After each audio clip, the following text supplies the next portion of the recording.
I always strive to achieve perfection. Hmm. And now I realize that perfection varies from patient to patient. Sometimes I get a result and the patient is happy and I made them happy because that's what they desired, but it wasn't necessarily my idea of perfection.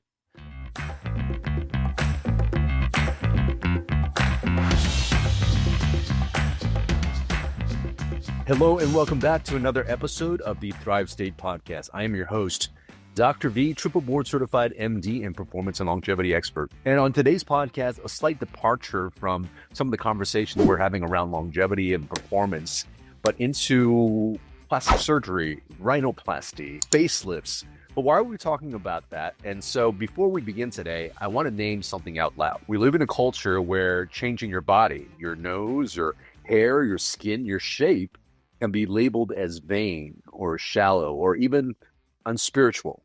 And yet, some of the most spiritually evolved people I know, people who meditate deeply, people who have done years of inner work, people who are leading big movements in the spiritual space, have also chosen to change something about their appearance. And I'll be honest, I've had a hair transplant twice, not because I wasn't enough, but because I wanted to feel more me. So is it vanity or is it self-expression? Is it insecurity or is it healing? Is it superficial or is it alignment? So today we're not just talking about what a rhinoplasty is or what beauty is. We're talking about identity, consciousness, self-perception, trauma, and the biology of confidence, the biology of feeling. Because if you've been following myself and my podcast, you'll know that what we feel is actually a living and breathing gauge of what's happening inside our body. And so whatever we do feel insecure about, we might be turning on the beliefs or in the lens of, I'm not worthy, I'm not enough.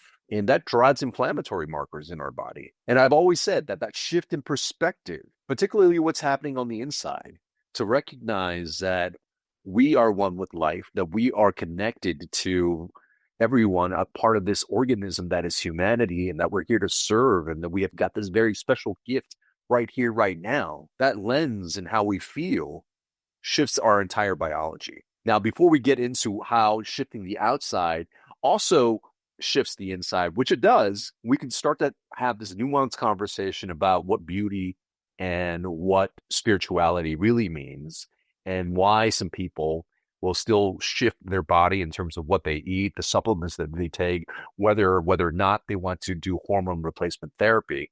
All of these questions, I think, will be somewhat highlighted and answered in today's conversation. Now, before we get into the conversation, I'm Dr. V, and every week I get to either share some insights in my own life and work or bring on a thought leader in their field. We may not always agree, but it's worth a discussion and allows the most important thing, which is your thinking, your perception, what resonates with me, what resonates with the other person, what is your truth. At the end of the day, through this podcast, I hope you recognize that there's no one that's going to be a guru of your life. People could start to awaken where you've been asleep, but ultimately, your expression of the divine, your expression of God is something truly unique to you. And I hope that through these conversations, you find out of who you truly are and you become the master, the gift, the expression of who you're meant to be on this planet. Now, if you've been a part of this journey for a while now, let me thank you for being a part of it. Please help the show grow by leaving a 5-star review wherever you are listening to this podcast and hit that subscribe button. That is the one thing that you can do to truly help this work get out there, is by subscribing to it and sharing this with your friends and family members so that this show and this message can grow as well. And as a gift, if you haven't already received it, you can get free longevity and performance resources by going to thrivestatestarter.com. And you can ask the digital version of me insights of biohacking, longevity, relationships, and human potential by going to mythriveState.com/biohack. And if you haven't already, pick up a copy of my book, Thrive State, at thrivestatebook.com. That's where you will receive the frameworks in which you tap into the most authentic version of yourself, where you start living your true energy and where that drives your performance, your longevity, and your health. And on today's podcast, I'd love to introduce our guest, Dr. Susan Chobanian. She's a board-certified facial and plastic and reconstructive surgeon residing in Glendale, California. She brings more than 3 decades of surgical mastery to the worlds of identity and reconstructive surgery. Dr. Chobanian shifted her life's calling. Originally trained in head and neck trauma and reconstructive surgery, Dr. Chobanian shifted her life's calling, facial plastic surgery. In her Glendale, California practice, she has been known as the queen of rhinoplasty, a surgeon who deeply understands that changing the face often reflects changing the story behind it. And her philosophy is clear. Aesthetic surgery is just something far more than conceit. It addresses the patient's desire to succeed, to feel more comfortable in a crowd. We all deserve that self-confidence. And in today's conversation, she joins us not as a surgeon transforming noses and facing, but as a guide navigating the intersection of appearance, identity, biology, and potential. Together, we're going to explore questions like, what is beauty and who defines it? When is cosmetic change an act of alignment instead of a reaction to trauma?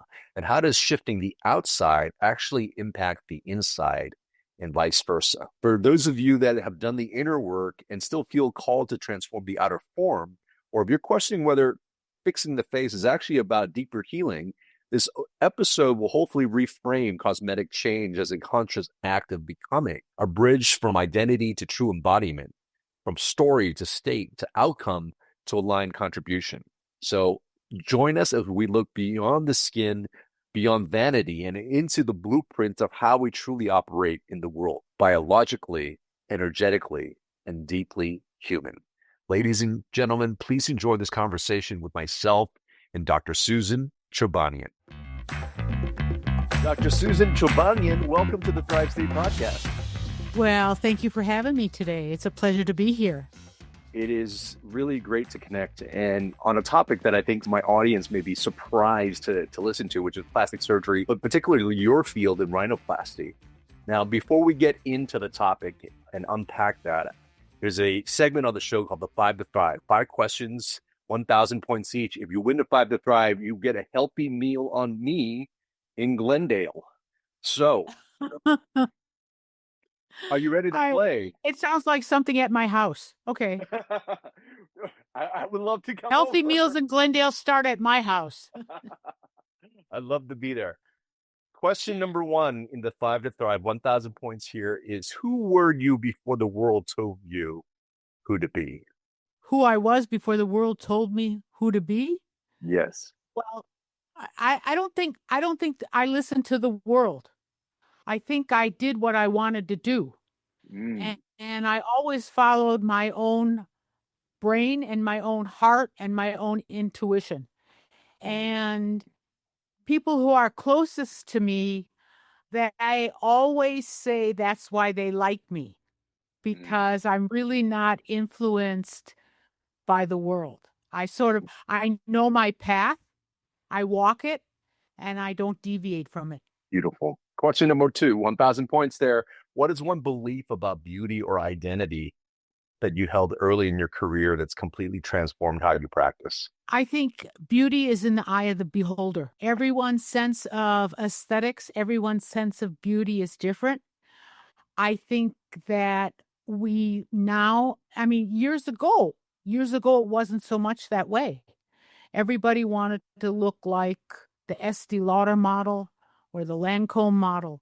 But today, our society of inclusion, and that was my feeling from the very beginning, that every person, according to their desire to succeed, to their desire to function and feel part of society, has their own sense of aesthetics.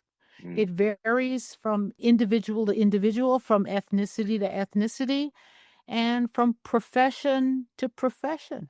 Beautiful answer. And what I heard from there was really the hot eye of the beholder, and to that in themselves as well. Question number 3 is, what's something you once did or one belief you held on to as it pertains to your practice that you no longer believe? that I held that I no longer believe. Yeah, something that, maybe drove you early in your career that might not be as important or, something that you no longer sort of take on.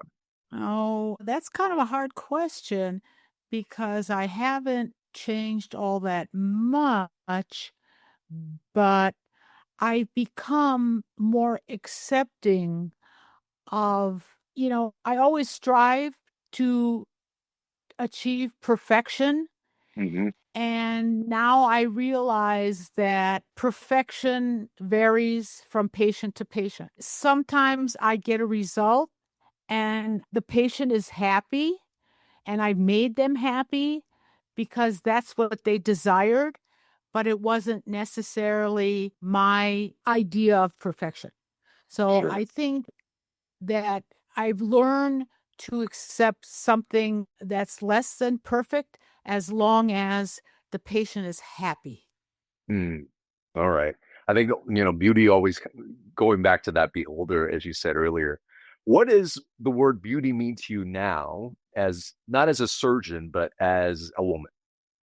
I think beauty is the entire picture. I think it involves not just our physical appearance, but I think it's a mental attitude. I think it's a lifestyle. I think it involves a patient's inward acceptance of who they are. And, and I think that the patient, or even for myself, that I love the life that our creator has given me. I don't try to make a life that I can love.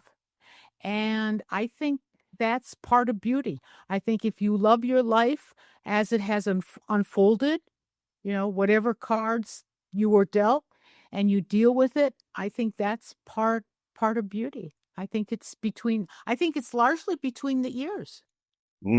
So good. And I completely agree with that. Last question for 1,000 points is, what is one moment in your life, personal or professional, that has made you rethink what transformation means?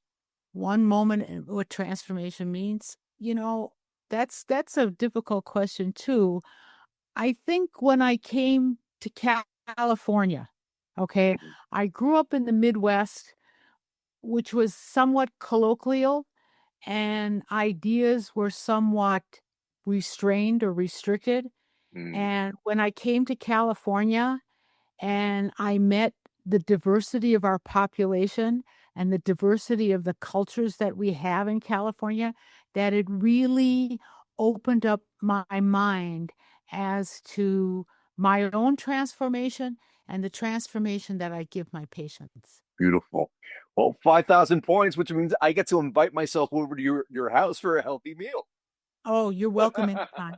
My pleasure. I'm really glad to dive in, and really looking forward to talking about rhinoplasty. But before we get into that, and before we start talking more about noses and beauty, who's Susan as a human being? I'm somebody who had come from post-war Vietnam, was a boat refugee, and I grew up in Chinatown, LA, trying to hustle and make myself. You're very unique. I live not far from Glendale. We know there's a big Armenian population there, but you grew up in the Midwest. Can you talk a little bit about, your upbringing, what your childhood was like, and potentially how we walked into the path that you walked into? Well, like I said, I grew up in Wisconsin. It was a very serene and very pleasant childhood. We lived a very simple life. We were not possessed by things and the pursuit of things. Okay. Mm, We were not influenced. We watched TV. We read the fashion magazines, but we felt that that was something artificial, that it really wasn't real. When I came to California, I was thrust into a different, a somewhat different society. Here, people at that time have had a tendency to look for the celebrity, look for the fashion that or the person that they were going to follow. They often idolized, their model or their look. They wanted to look like someone else. And it was sort of an awakening for me. It was a different culture. Like I said, patients were somewhat how should I put it? They were hooked on plastic surgery. They were obsessed with obtaining a result, whereas we were more accepting of who we are as we are. And I think society and my practice has evolved into what I was originally brought up as. That's so beautiful.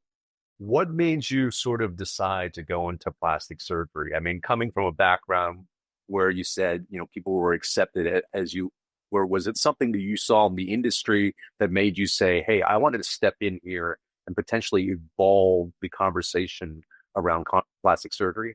Well, honestly, the reason why I got into plastic surgery is because I wanted to come to California and get away from the cold weather for a while.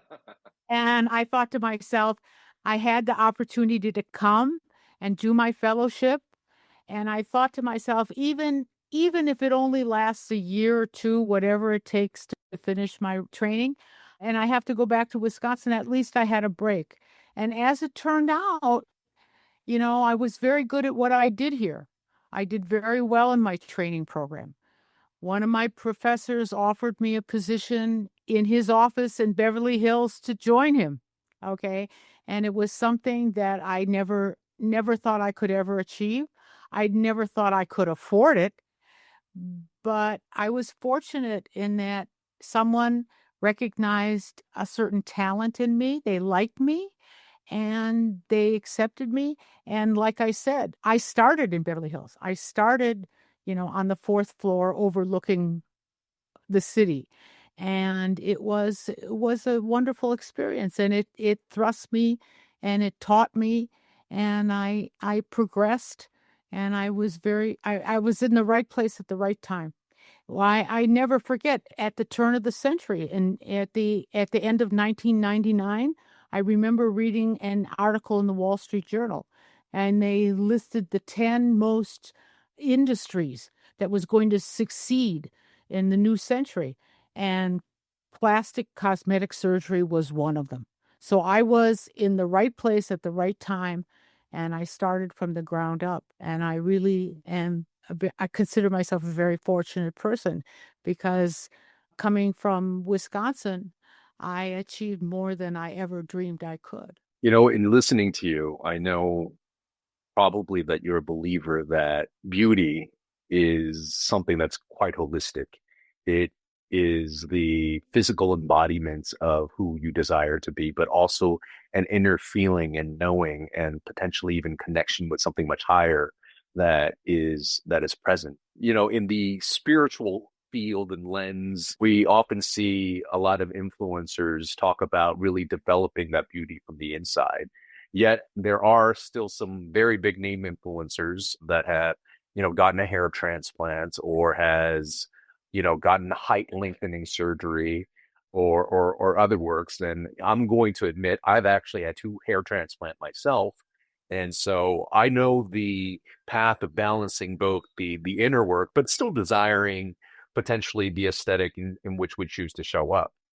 What have you found to be maybe either some myths or some taboo or ways people might feel judged when they elect to make a outside transformation within themselves? Well, one of my mottos is that cosmetic plastic surgery is not just about vanity. Okay, we're not just trying to look good or like what we see in the mirror, but but cosmetic surgery, plastic surgery is not just about vanity. It's about the patient's desire to succeed. Mm. Okay, whatever gives them the confidence, the vitality, the authenticity of their personal being to drive them forward and make them successful and whatever they endeavor in life is really the ultimate goal of plastic surgery or cosmetic surgery. So if a hair transplant makes you feel more authentic, makes you feel better about yourself, and you can be more successful as an interviewer, as a podcaster, as a person on media. That's where the success of my work comes. And I have seen this in my practice. I get letters. I've been in practice for over 20 years, 25 years. And I get reviews from patients I haven't seen in 20 years. And they tell me about their successes in their life, whatever they endeavored, they achieved, and they compliment me, or they give me credit for helping them do that. And that's where the greatest satisfaction comes in my practice. You are the queen of rhinoplasty. How did you end up focusing and specializing on the nose? Well, I trained under a physician who was an internationally known nasal surgeon. Mm. And coming from an Armenian background, I remember my father's words. And he used to always say, a woman without a nose is a woman without a face. And that sort of goes to our sense of identity. Okay. The nose is the center of our face. And in fact, it's actually been psychologically studied that the nose, a lot of patients, their identity is linked to that, and how they want to present themselves in the world, how they want to present themselves in the workplace or at school or socially in their social context has to do with the nose. The nose being the center of the face, it really can enhance a patient's overall facial appearance. Mm. I enjoy. Now, when you're looking for somebody in terms of doing surgery, are there additional health benefits that, let's just say you're not fixing, someone's deviated septum, but as they're having surgery too, can the biology or physiology of someone generally be improved as they improve some of the aesthetic as well? I hope you're enjoying the podcast so far. If you are, I just wanted to let you know, join our community. There's so many free resources and a great community of people that desire health, happiness, human potential, to have more in their life, more health, more energy. And when you have those two things together, you could create more happiness, more abundance, whether it be financial, romantic, all these things in your life. And if you're just starting out, you don't know where to go, just sign up for thrivestatestarter.com, because in there you're going to get a bundle of information that includes a longevity ebook, a longevity and performance resource guide, lecture notes that come from my keynotes at Google, at Fortune 500 companies, all the insights in that keynote in lecture slide form given to you. And then finally, breathwork. I share 3 powerful breathwork exercises to access calm, which really gives you clarity and peace during the day, to access energy if you need to wake up and really motivate yourself, and finally a breathwork routine that you could do every single morning so that you could be very intentional with how you create that day. You can find all this stuff delivered free to your inbox at thrivestatestarter.com. And our community is growing. If you want to be a part of a community of people that desire the Thrive State, that are really in Thrive State themselves, and help other people along with that, you could be a part of the community. You can get group coaching from me. We do breathwork sessions, meditation sessions, and you also get to drop in and participate in podcasts in the future. You could find more about the community at mythrivestate.com. That's mythrivestate.com. So check out those resources. You're not going to be disappointed. And please enjoy the remainder of this podcast. Well, 80 to 90% of the noses that I do, I also do some functional work. Okay. Many patients will come to me for just functional nasal surgery. And yes, I mean, nasal breathing has a lot to do with the health of the cardio and respiratory system. Patients who have chronic nasal obstruction, sometimes I get patients that are much older. They're in their 60s, and they never realized that they had nasal airway obstruction. And then they go to their cardiologist, their pulmonologist, and they find out they have pulmonary hypertension. Well, chronic nasal airway obstruction will give you pulmonary hypertension, and it will create greater stress on the heart. 80 to 90% of the patients I see, whether they realize it or not, I wind up eventually doing some kind of functional nasal surgery to improve their health and their respiratory system. This brings up, some huge topics here. I mean, there was a lot of big discussion last year, and we're probably not going to touch on it in terms of when someone should be able to decide about their gender or sex. But as it pertains to how they look on the outside, are there any general rules or guidelines in terms of when somebody should feel like they want to be making certain changes to what they appear and do cosmetic surgery? I really leave it up to the patient. Okay. I think everyone has the right or the ability to decide for themselves. I have operated on transgender patients. Okay. And I've operated on transgender patients that are going either way. Okay. And they've turned out to be very successful surgeries, and they have decided to choose that, and I have helped them do that. I really leave it up to the patient, and I do a very in-depth consultation. I mean, I take pictures of the patient. I have the patient's pictures printed immediately. I go over the pictures with the patient on the same consultation day, and I get a good feeling from them as to what changes they want in their appearance.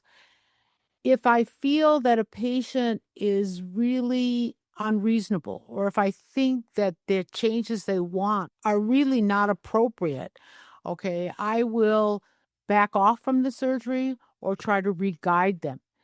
99.9% of the patients, especially in Southern California, are right on. They know what looks good on them, okay? Mm. Especially teenage girls. They're very accurate in what they want. Of course, I always try to guide the patient. I have done facial plastic surgery for transgender patients, which has turned out very well. And I also, like I said, do very in-depth consultation so that I know what changes they want and I try to guide them. But 99.9% of the patients are actually very reasonable. Their requests and their desire for the change is very acceptable. Let's talk a little bit about the safety profile. Is there anything that someone should consider in terms of when they decide they'd like to have rhinoplasty, in terms of recovery time, in terms of the ability to be able to change it later on in the future? Is it something where, once their nose is set, it's easier to make a change without having to make a revision later on? So how does somebody think of potentially the lifetime or the life cycle of a rhinoplasty? A rhinoplasty should be good for the rest of your life. Okay. I have had patients come back because they've changed their mind as to what aesthetic result they want as they've gotten older. But that is a rare occurrence. Most of the time, I shoot for a lasting result. My revision rate for my own patients is very low. I mean, in all of 2025 so far, I have not revised any of my own rhinoplasties that I've done in the past. However, 40% of all the noses I do are revision rhinoplasties, meaning that they've been done elsewhere at least once, if not twice. I think my record is maybe 4 times. They've had rhinoplasty elsewhere, and they've gotten results that are either aesthetically or functionally unpleasing to them. Okay. On my own work, I try to get a result that's going to last for the rest of their life. And most of the time I do. Like I said, I get letters, I get reviews on patients that I did 20, 25 years ago. And they tell me, that they're still happy with the results. I'm very happy. My own revision rate, less than like 1%. I do a very in-depth consultation so that I know I do it at least twice. When patients come to me for rhinoplasty, I go over their photographs at least twice at 2 different consultations so that they really decide what they want and I really know what they want. And then I've developed the techniques and I've been doing this long enough where I can practically predict the healing process and the result I'm going to get. And I'm fortunate because I have colleagues who have complimented me on that. They said, it's amazing that somehow, technically, you go in there, you create a result that the patient wants, and you can transform what they see on a picture to what you do surgically in the operating room. When I finish a nose on the operating table, I see the final result. Within the next 24 to 48 hours, it swells up, but ultimately when the healing process on that nose finishes, I've gotten what they wanted. I mean, I come very, very close, very, very close. Let's talk about somebody who has, a breadth of experience. You say you get these letters from patients from 25 years ago. When someone feels good about their face and with the results that you've given long term, you're getting these letters back. What is your sense of what that change has resulted in their biology, their confidence, their relationships, or maybe their hormones? I really don't know a lot about about the change in hormones, but it's people who are happy. They have the prostaglandins and the antidepressant hormones improve. And like I said, it's about making the patient succeed in whatever their endeavor is in life. And I think that having a positive result, which gives them a positive attitude, which gives them the vitality and the motivation to pursue their goals in life, makes them succeed. Yeah, I think it's A- positive. Absolutely. The work that I do really demonstrates how what we feel actually correlates to the biochemical signatures within our body. And certainly, if we happen to have a belief that I don't look beautiful or this one thing is kind of holding me back, and that's something you're constantly judging and you're feeling that about yourself, you're going to bring up the hormones of stress in your body, which will lower your immune system and will also drive inflammation in your body. Whereas if you're able to make a shift, whatever it is, whether it be working out and losing weight, getting a nose job, or shifting something that allows you to feel different.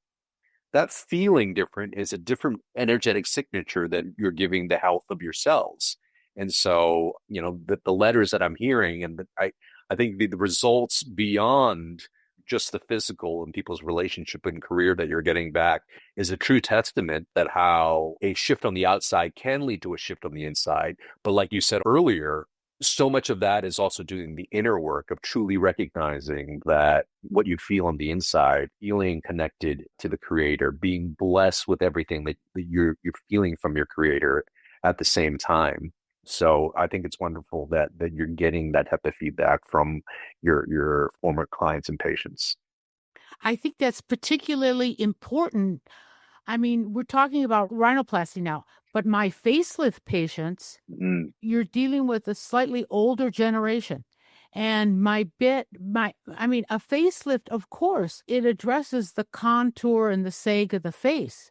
But in addition to my facelift, when you talked about the anti-inflammatory and the immune response, when I do a facelift, I always include, I like micrographs, nanographs with the PRP, the stem cells, and the exosomes. So we address not just the contour of the face, but we address the revitalization of the skin. Okay, I'm a great believer, and I like to start like my older facelift patients. I love to see them on anti-aging, longevity, peptide therapies. I'm a great believer in that.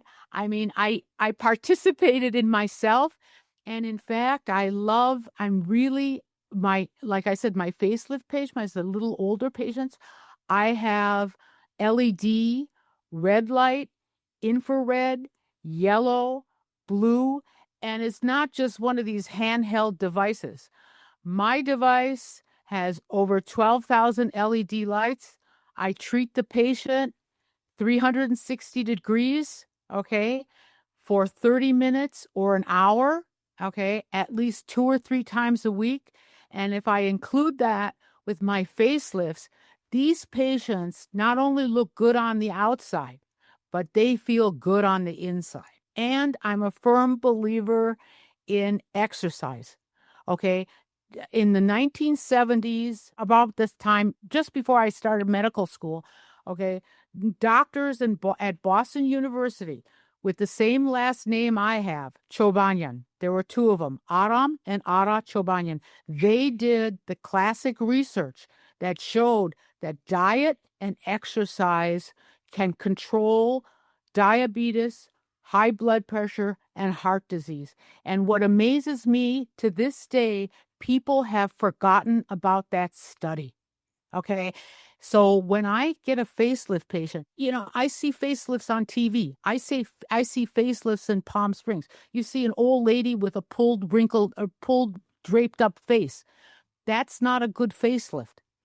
Okay. A facelift, you treat not just the contour of the face, you treat the skin with the stem cells, with the PRP, with the exosomes, and then we treat the entire patient with peptide. I like peptide therapies and LED light, 360 LED light. And the results are amazing, amazing, because we've not just improved the contour of this face, we've rejuvenated this patient. And they walk better, they talk better, they move like a younger patient. I agree with you there, doctor, completely. Yeah. I really do.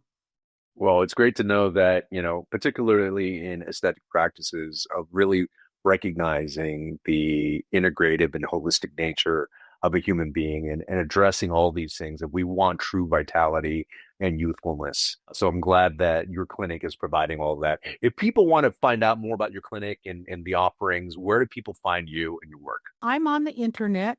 I have a website. My name is Susan Chobanian. I'm in Glendale. And all you have to do is Google me, and my name will pop up. My telephone number is there. I'd be happy to see anybody who's interested in any of this. And I participated in myself. I love going to the gym. I'm at the gym at least 4 times a week, if not 5, for an hour.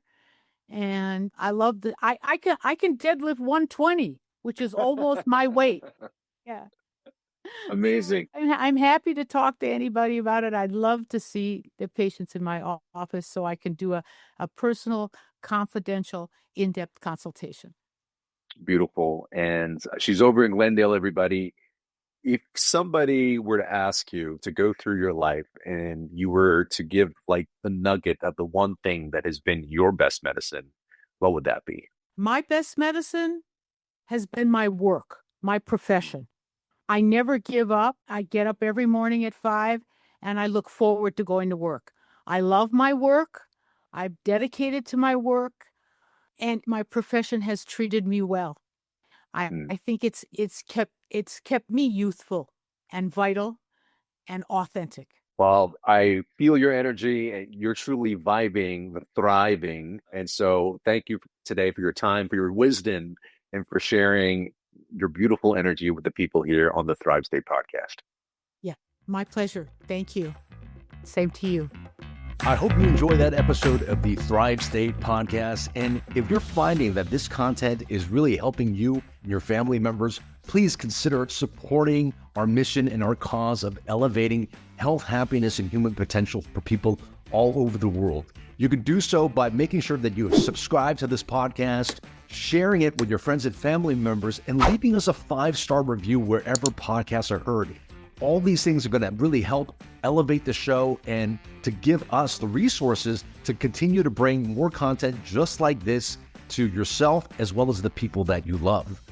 If you haven't already, you might want to consider joining our community. We actually have a community where people get to engage with me in group sessions where we do breath work, meditation, where we do challenges together, really to be able to get us access to health, happiness, human potential, so that we could have longevity and performance in our life as well. You can check out our community at mythrivestate.com. That's mythrivestate.com. And if you haven't already, pick up a copy of my book, Thrive State. It really gives you all the tools, the pillars that you need to create a blueprint to control the energetics of your life. Who are you? How you show up in the world? The choices that you consistently make create an energy in your body, and you can control this. And when you can control that, you also control the messages you give to your DNA that gives you access, again, to optimal health, longevity, and peak performance. And let me also just share a free gift to you. If you haven't already, please pick up my longevity and performance bundle where I share lecture notes, ebooks, breathwork exercises, and longevity and performance resources at thrivestatestarter.com. Thank you so much for being a part of this community. Thank you for helping us grow. Remember always, my friends, that you are your best medicine.